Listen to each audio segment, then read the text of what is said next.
Hey there, Frogs in Orbit coming at you with another video. Today we are going to do a little guest processing on the Iris Nebula. So let's get into it after the intro. Please make sure you like and subscribe. Leave comments if you think this video helped you out. If you have any questions or concerns, I'm pretty good at answering them. So thanks for tuning in and let's get to it.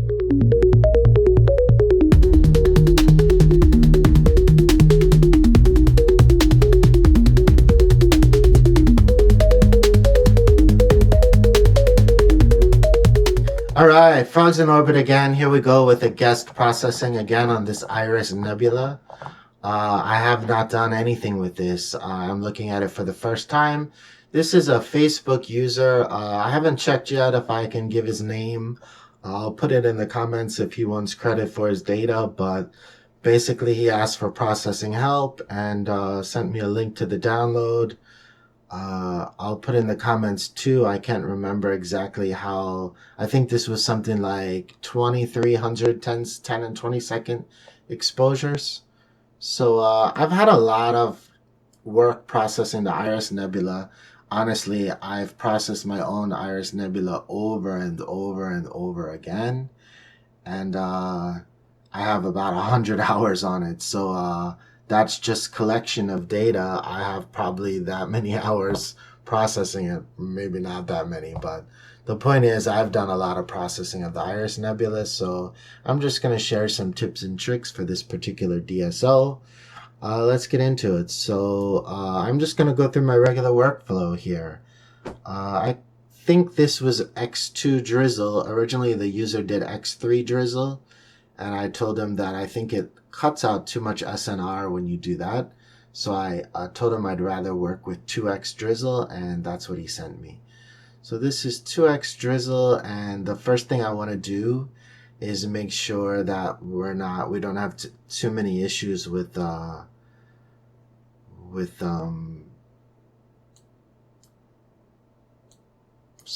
too many issues with lack of signal around the edges. I just want to make sure it was cropped well when he did drizzle. Looks like it is still a little bit noisy around the edges. I like to keep the Iris Nebula as big as possible because the dark nebula is the beauty of this, in my opinion, and it's really brings out the reflection nebula when you can capture as much as of the dark nebula as possible. So I think I'm still going to want to crop this some as it's still a bit noisy around the edges. So let's bring up our dynamic crop. I'm going to have to cut this quite a bit, I think. It's a little bit noisy on the edges. I really don't want to cut too much. I think I can be a little bit liberal on the sides here. And there was some noise down here. You know, the way the dark nebula is going to be in here and around the edge, I don't really want to lose this. And this area down here is really nice with dark nebula. So I think I'm just going to cut it like this and it should be okay. And yeah, it doesn't look as noisy here. I'm also going to say that for 10 and 20-second exposures, I like to do long exposures. On my Iris Nebula, I've done 70 seconds, 90 seconds. Usually I average around 75-second exposures to bring out the dark nebula, but I can see this Facebook user's got pretty good data here. This data is not bad at all. It should be okay to work with. So once I do the dynamic crop, I'm going to go ahead and do drag spurt to remove the background. And like I said, this is my normal workflow right now. This is nothing different than what I normally do. So we're going to run drag spurt here. And next step after drag spurt is going to be our blur exterminator. And I know some people do stars first. They'll check stuff here like correct only and then do the full process. I don't mess around with that. I just run blur exterminator straight from its normal default settings. I don't really mess around with blur exterminator too much as far as settings are concerned. I do have it using CUDA, so it should be pretty fast. Yeah, no problem there. And of course, we need to image solve this. So I'll just go ahead and image solve it. And after the image solve, what I like to do is use, rather than find my own background preview, I just like to use SETI Astro's find background. Maybe this is a little bit lazy, I don't know. I just like the result from this, and I also use it for a really important step, the GHS step. So once you run this SETI Astro find background, gives you a background selection, and I'm going to use that for not only GHS, but I'm going to use it here for our spectrophotometric color calibration. Here I pick our sensor. We're using the 461 here on the sea stars. So I'm going to pick that sensor and go ahead and put this region here. I think too, I also, oops, get rid of this. Also, when I do this, I like to pick a star to try to get the color. I think I think I used like a B5 to 7 B star on this, maybe B3. Can't remember. I looked up the main star, and I don't really think this is too important, but I think I usually pick something like this when I do this. Like I said, it's not really that important, the white reference, but maybe it makes a tiny color difference. Let's see how this does with SPCC. Sometimes I have issues with it. Oh, looks like, yeah, not too bad here. Worked right away. My data in Bortle 6. Sometimes I have issues. By the way, if you do have issues with spectrophotometric color calibration, for those watching, if you go in here and lower this minimum detection SNR to 30, then 20, 10, and keep trying, it will increase the star count and sometimes make this SPC successful for those of you in higher Bortles when SPCC is not working. But anyway, that's just a pro user tip there. And still, data's looking good. Now I'm going to use my noise exterminator. And I just use it at default settings.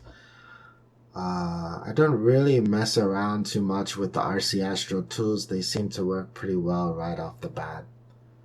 So let's go ahead and do our noise exterminator.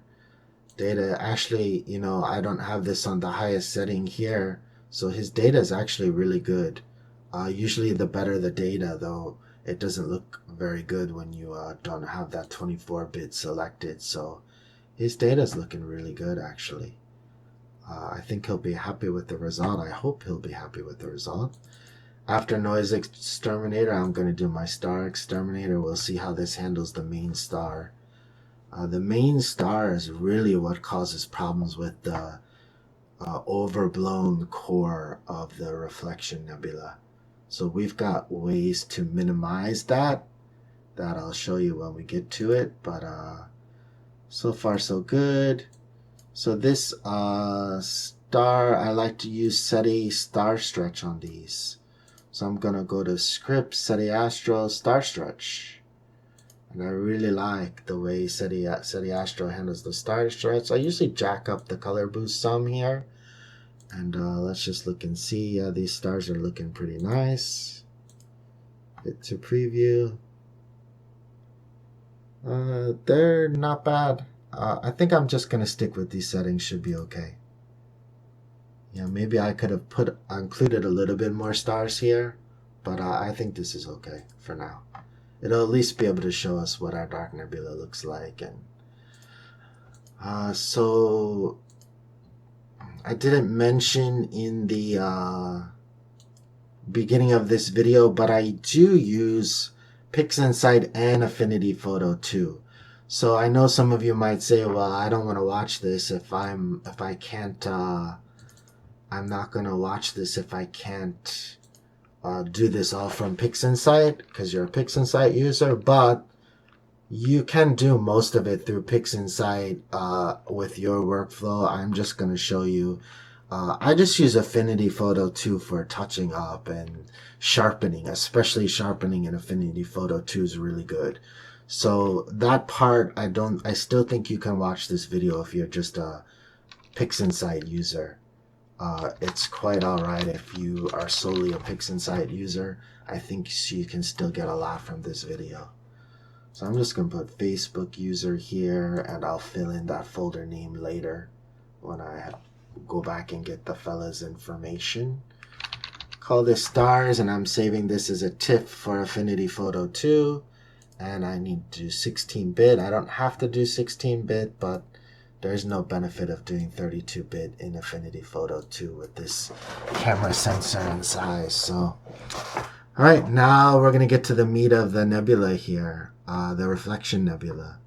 So I use GHS. GHS is a great tool. It allows you a lot of control over your stretching. So I open GHS here, and I'm going to go ahead and unstretch this. And I'm going to take this background and click on it. This background reference SETI Astro gave us, and send to SP. Okay, now I'm on generalized hyperbolic stretch, and I'm going to bring up a preview, and this is where we're going to start stretching. So with the Iris Nebula and the first stretch, I'm going to go a little bit aggressive. We can always change what we're doing, but I'm going to go a bit aggressive with the first stretch because I want to see what this background looks like, and it's really not bad. His background's not bad. He's got a lot of good data here. So I'm going to jack this up probably about to here. Then I can bring it down some by moving the local intensity to the right. So this is how I'm doing my first stretch, and I'm going to lock that in, reset. And at this point, I think I'm going to do the linear cut in on the black point here. Change this to linear, and then you're going to adjust the black point here. And usually I do clip a little bit. I try not to go above 50 when I'm clipping. With this, you can even go less, but actually, I might just keep this at 0. Let's do here.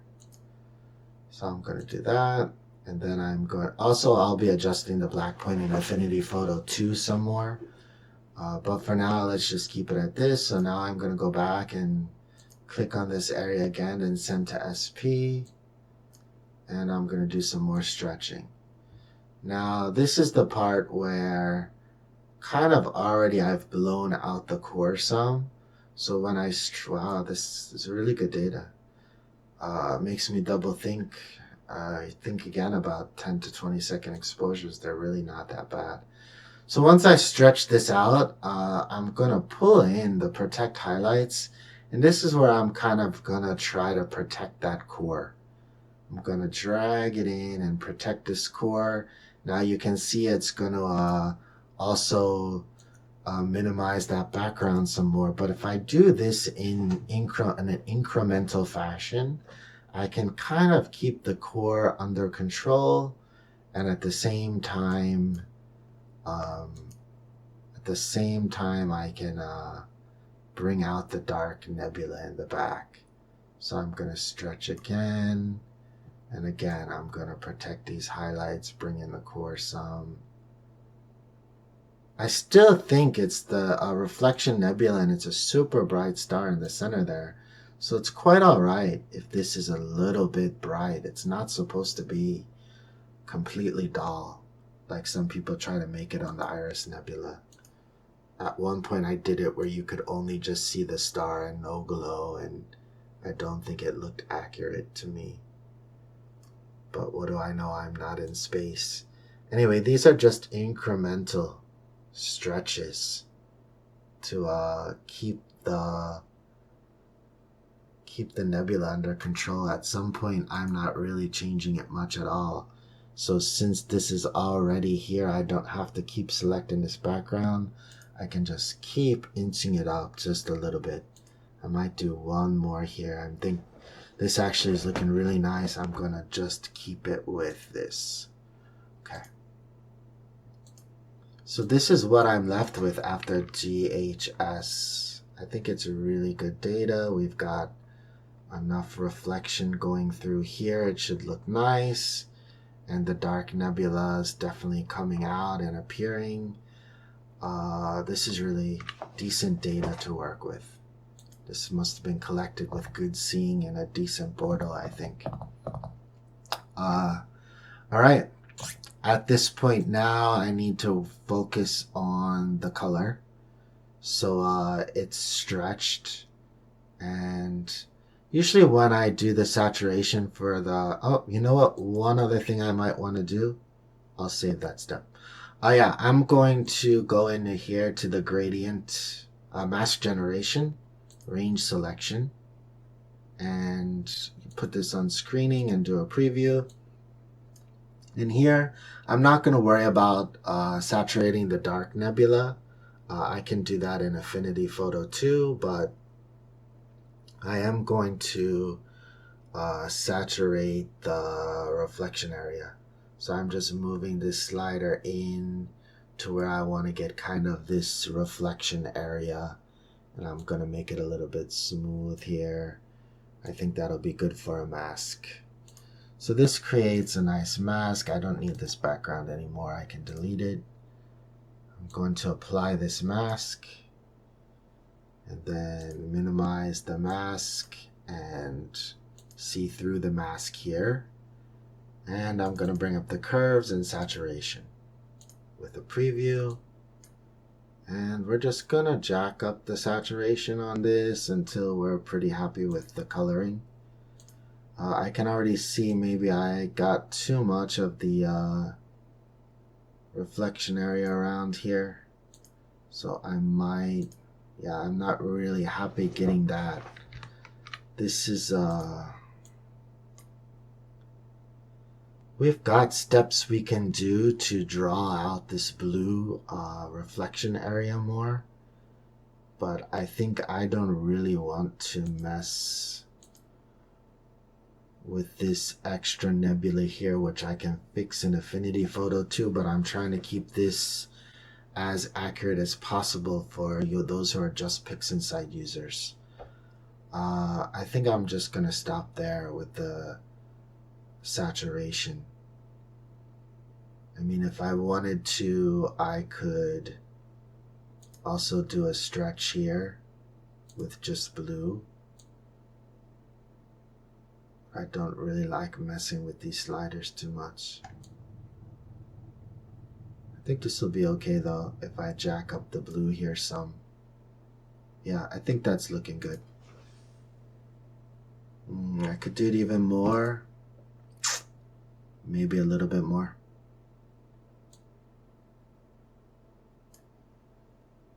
Kind of want to keep the outer area gray. I don't want to make it blue. It's more of a gray here. I think this is okay. I think this looks fairly natural. We take a zoom in here. Yeah, I like this. That's working for me.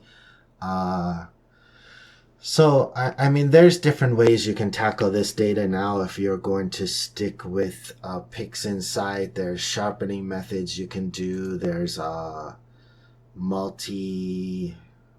is it called? Multilinear transform, MLT. There's a way you can do sharpening with that.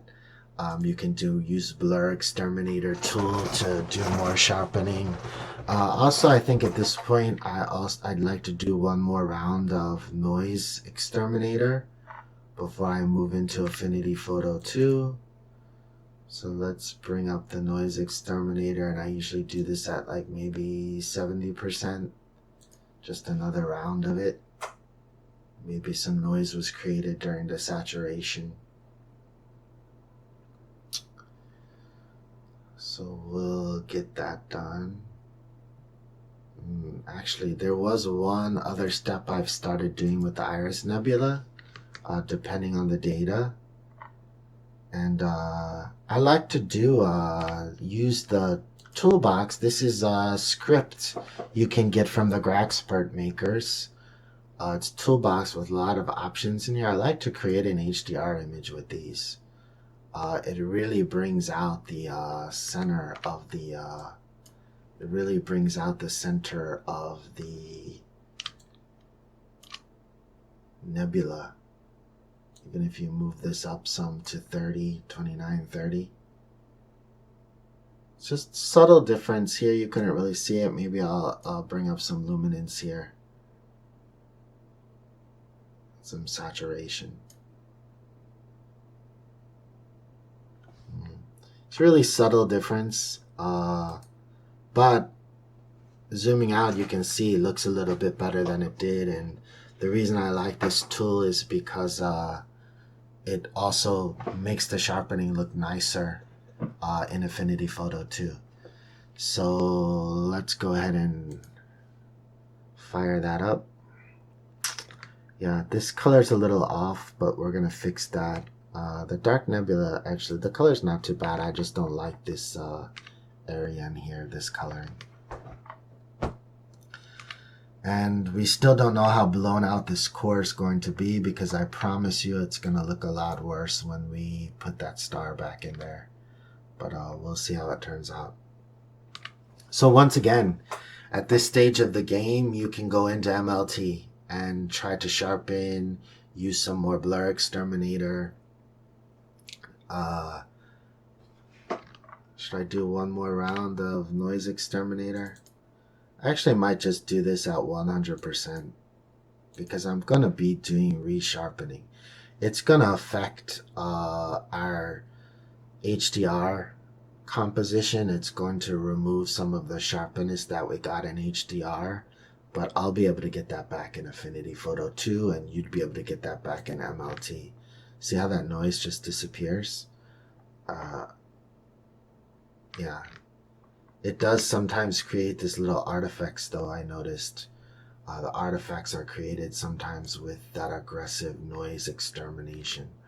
But I think this will be okay. It's a really clean data right now, so I'll make that sacrifice. So at this point, I'm gonna stop with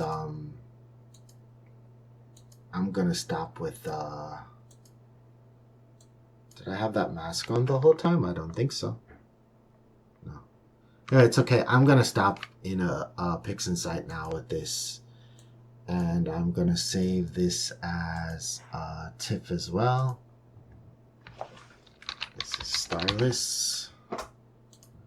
16-bit TIFF.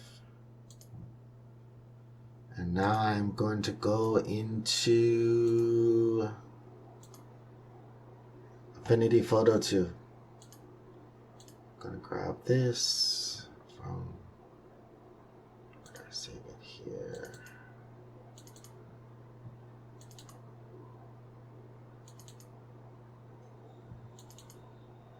Okay, I'm going to open this in Affinity Photo 2.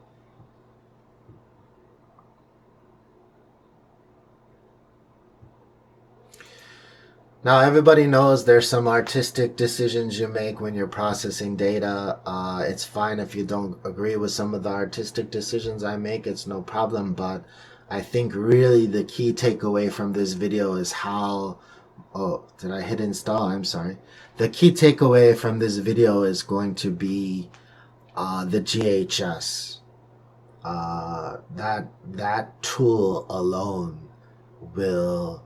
I know people who just use the regular histogram to stretch, and while I appreciate them doing that, I've always found it difficult to work with. It should be easy, but I learned from GHS right away, from day one, and I really can't even do the histogram stretch well. I don't really understand how it works, believe it or not. So all I'm saying to you is that the key takeaway from this video is how wonderful the GHS is for especially a DSO like the Iris Nebula. Right, so in Affinity Photo 2, I'm just always going to duplicate this background and keep it on the side here so I can use it whenever I want.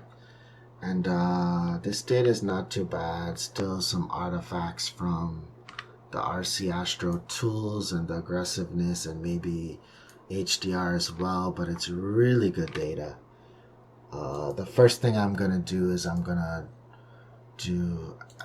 first thing I'm going to do here is just some brightness and contrast. I don't think I really need to make it any brighter, but I think I can up some contrast here. I want to at least make some more darker space area. You know, see, this is all black point here. Affinity Photo 2 shows way more black point than Pixinsight did, but still we want to keep it more to the center. We don't want to cut it off completely here. So I think if I bring this up here, it will look okay. This is about good, I think. And I can even bring out the shadowing. I can either reduce the background here or I can make it brighter. That was too bright. I think this dark nebula, maybe if I do it about here, will look okay. I think this is looking alright. I usually process with the lights off, so I'm getting a little bit of a glare right now on my computer screen. But it's alright. Let's just keep going with this.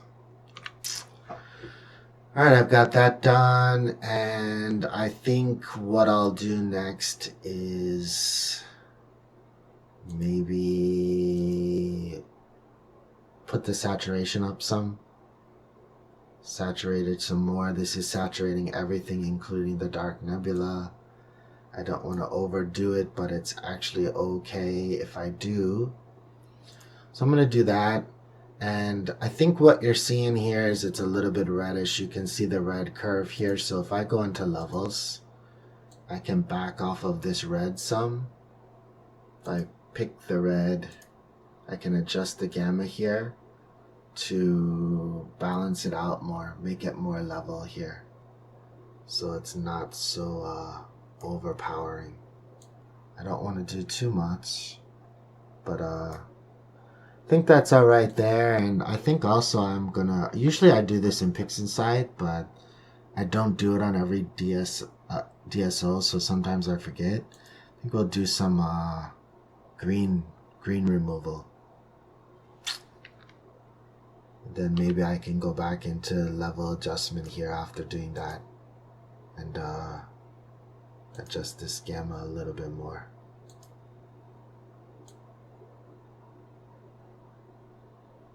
Not too much. That's about good right there. You can see, and also I'm gonna pick up the blue here. I can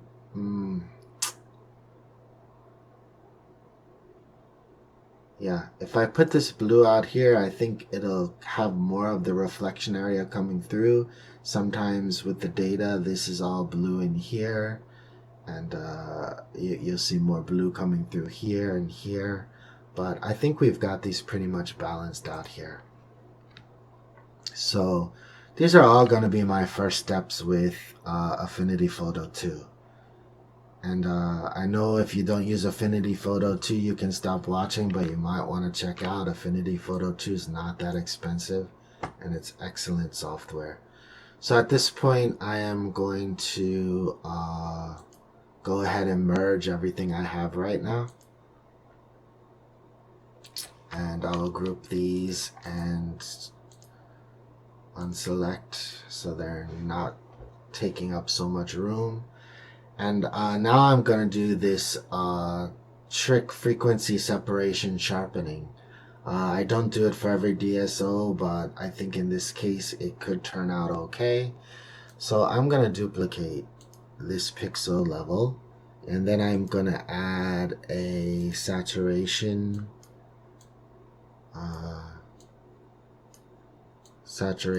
mask to this, and I'm going to draw the saturation completely out. And I'm also going to add levels, and I'm going to adjust the black point. So where I'm kind of just got most of the features of the nebula selected like this. And I think I can, let's just leave it like this. This would be good. So I'm going to do that, and then I'm going to merge these layers. And I can delete this now. And I'm going to make 2 copies of this. When I learned to do this, I learned to make 3 copies to do frequency separation, but with C-star data, it's not that great as real rig data. So I don't really think 3 are necessary. So first step here, I'm going to go to filters, frequency separation, and I'm going to drag this slider. Usually I drag it up to about between 15 and 20. I'm going to drag it up to about here. It creates a high and low frequency, and I only want the high frequency, which is the luminance. The low frequency is the color, which doesn't really exist here. It's just luminosity. Sorry. Yeah, high frequency is like this. Oh, sorry. You can look at it here. High frequency is just this like luminosity signal, and then low frequency would just be the color signal. So we just need the high frequency. Delete the low frequency. We've got the high frequency, and it looks a little bit nasty here. Don't worry about that. It's actually going to look even worse when we do it again. Here, frequency separation. And then this one I'm going to put up about usually twice as much. Maybe to about here. Apply that. Get rid of the low frequency. Now it's looking pretty fugly. So let's fix this up. I'm going to select the first high frequency mask, and I'm going to draw down the opacity until I get rid of the grittiness and it being over sharp.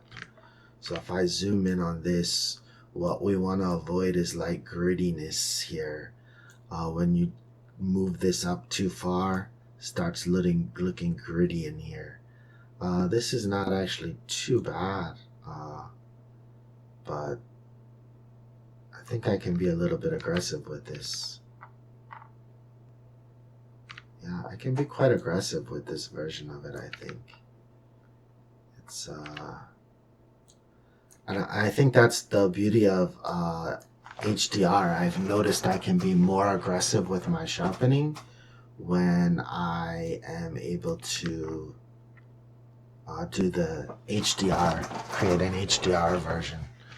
So that's looking pretty good there. And then I want to attach this again. This one we've got to be very decrease a lot of the opacity to get it looking normal. So I think we can bring this down to 8%. I think this is looking actually okay. 20, little bit of grit in here. A little bit grainy. If you zoom out, I think it's too grainy. Let's bring this down to 15%. This may be a little bit over sharp for some of your tastes, but I like to get looking a bit wispy. I don't mind the wispiness, but it's also okay. Maybe we'll go down a little bit more. 13%. Yeah. Let's stop at 13%. I think it's okay. Maybe 10%. You know, and if we get rid of this, we can decide, do we like this more? But I mean, if we get rid of both of them, you can see a big difference, right? Much sharper. I could have selected more of the dark nebula to come out, but not have cut the black levels so much. But I think I'm all right with this. I kind of wish that I had kept some of the black level. But let's just roll with it for now. This is why you do multiple processes of something. I could just go back, but I'm actually going to cut this down some more. Let's just do 5% on this frequency level, the sharper one. All right. So I'm going to go ahead and merge these again. Have a fresh pixel layer to work with.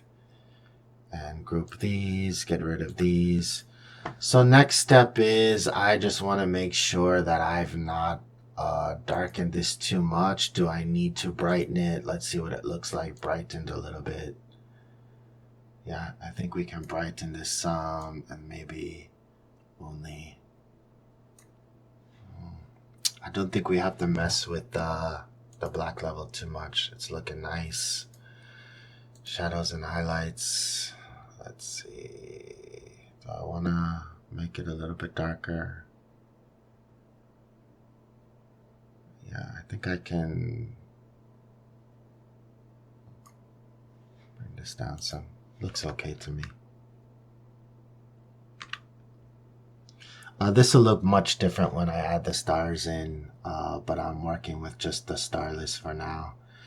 I think that's good. I'm not sure there's too much else I want to do with this. If you really, really want to bring out more of the reflection area, one thing I can do before we do that is I can work on the different tonal ranges for color.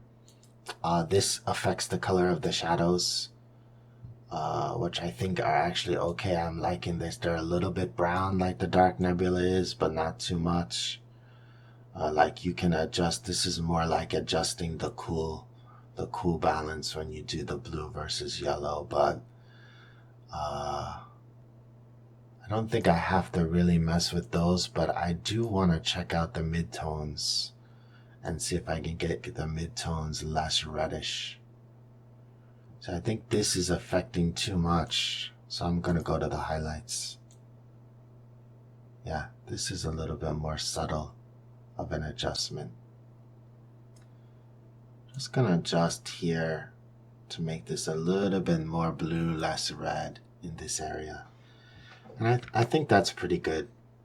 That looks more like Dark Nebula and Reflection Nebula mixed together. I think that looks much better in my opinion. Okay, so we're gonna lock that in, and if I did want to bring out more blue, you notice some on Iris Nebula, you'll have more blue there. Actually, I have a lot. I don't know if this is gonna show up on the camera, but this is one I had printed. It's pretty big, 2x drizzle. You can see you can get way more blue in here if you have good signal with it. And this wasn't even my final version. This is actually only 50 hours, and I have a way better version of this, but I did print this just to see how it would turn out. Kind of a waste of money actually, because I have a better version, but it's still pretty nice. I'll use it somewhere. So anyway, let's I'll show you how to bring out more of that blue if you want to. I'm not sure I would necessarily do it here, but let's merge visible again, group these again, and so the way I would do this is, this again is done through frequency separation. So in this case, I'm just going to duplicate this level, this pixel, and I will just focus on this. I'm going to do frequency separation on this. And this point I'm going to do all the way up, set the radius all the way up and hit apply. And in this case, I'm deleting the high frequency, and the low frequency is just going to be the color here. So with this low frequency, I'm going to open a curves tool. And I'm going to pop that on the low frequency. And here you'll see I'll be able to go down and pick just the blue layer, and I have to first pull this down because I'm about to pull this up a lot. So you can see if I pull this up, it's going to increase the area that's covering the blue. So you can see how that widened highlighted the highs and the blues here. If I bring it down, it's going to make more of this picture blue, but I'm going to just do it right at this. And now we want to composite this. Composites in Affinity Photo 2 are pretty awesome. I actually found a composite that works well on the dark nebula. You may have seen my Cocoon Nebula on Facebook or Reddit. Cocoon Nebula Wide Field, I used a composite to bring out the dark nebula on that, and it turned out really nice. Usually we use soft light here. So I've used hard light before, but you can see that's a little bit aggressive. So I use soft light here, and it affects the black point. You can see it's already cut down on some of the dark nebula. So in this case, I don't really want to lose all that dark nebula, so I'm just going to pull the slider to keep the blue, but also keep the dark nebula. And I can always brighten this again if I need to. So I'm going to put it at about 40%. So I think you get a little bit more blue here. I could just keep it there.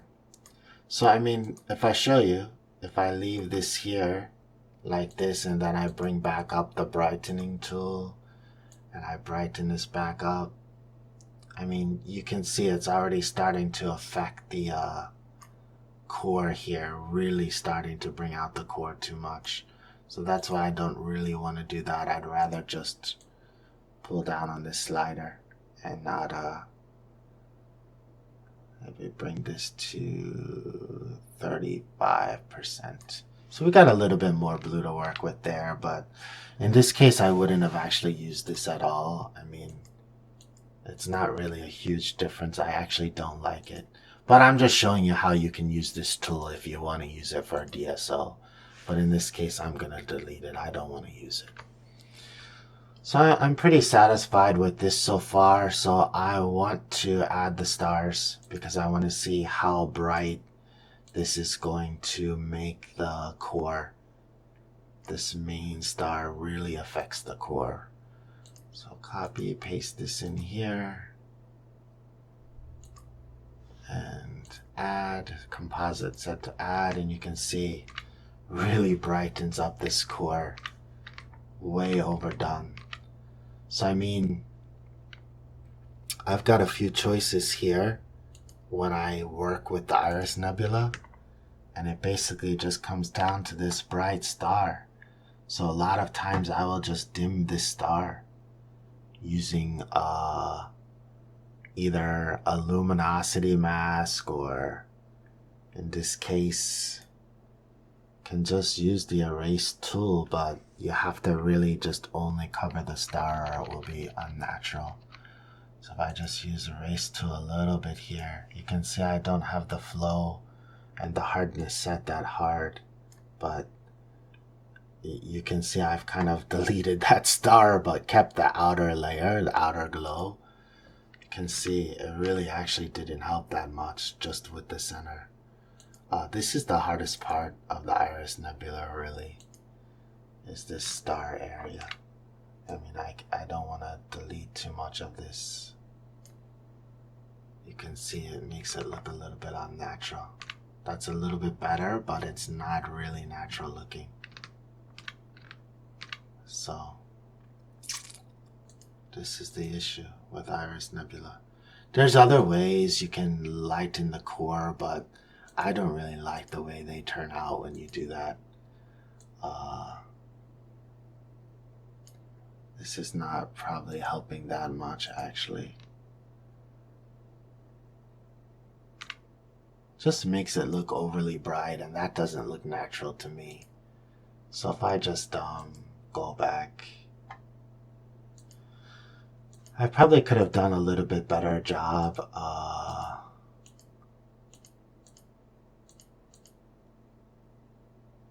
I could have done a little bit better job with GHS. And even I could have made the stars less bright. I mean, there's ways. If I wanted to just use the curve tool, I could add the curve tool here to the stars and bring down the brightness of the stars. But kind of a shame to do that, you know. The stars are pretty nice here. Why do I want to bring down the stars? You can go into the lightness here, and you know, it's dimming the stars a lot here. You know, that actually doesn't really look very natural. I bring it up too much or lower it too much, it's really affecting the color of the stars. This is not really the best way to do it. I reset here. So, I mean, I can bring it down some to decrease the brightness. It may, this actually doesn't look too bad if I do it that way. But the stars, don't really like it.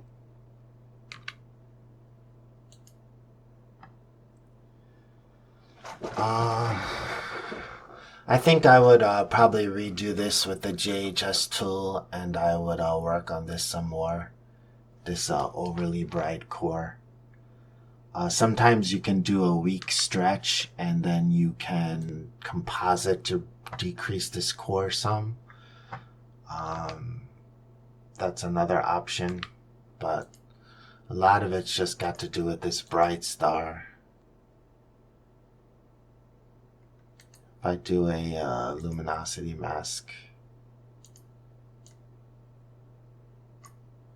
it's affecting all the stars. So I cannot really just get the one star here. It's not really that easy to do in this case. This is not really the right tool for this. I'm trying to think how else I usually... I know that I just usually decrease the blowout of the core by deleting a lot of this star, making the star less bright, but I don't really want to, you know, maybe I can, let's delete this tool. Maybe I can deal with it with highlights. Not 100% how stars work with that. See, this makes all the stars a little bit less bright, which I don't like, but in this case it doesn't really affect much at all. So this core is a little bit burned out. I would go back and rework it with GHS, but like I said, this is my first time with this data, so I'm still gonna just walk you through this process. And I'm gonna move on to the last step, and I'm gonna delete this. Let's see what it looks like without it. Yeah, it doesn't really make a big difference, so we're just gonna delete this. Delete. Okay, the last step is gonna be final sharpening. So I'm gonna go bring up my unsharp mask here, and I'm going to just bring this up slowly. Again, we're watching this area, making sure it doesn't get too gritty. And I think we can stop right about there. We want this above the pixel layer. And then next live mask I'm going to bring up as clarity. Usually I go a little bit, 5 to 6% on this. Looks nice. And then I'm going to do a high pass. You have to set the composite to soft light. And usually just 0.3 or 0.4 with this is enough. I don't want to be too aggressive. I think 0.4 is okay. So I mean, now you're left with this. Now you're gonna crop it. You're gonna decide about your final composition. If I want, I can throw this back into Pixinsight and do another noise removal. I could do noise removal here, but it's pretty smooth, the data. I don't think it's very noisy at all, so it doesn't really seem necessary here. In my opinion, this is definitely an improvement. Of course, I still have glare on my screen, so I'm not 100%. But this looks like, I would say, an improvement on what the original looked like. You can see a lot more of the dark nebula. I can even maybe do some vibrance on this. Let's see. But I don't want to increase that core too much.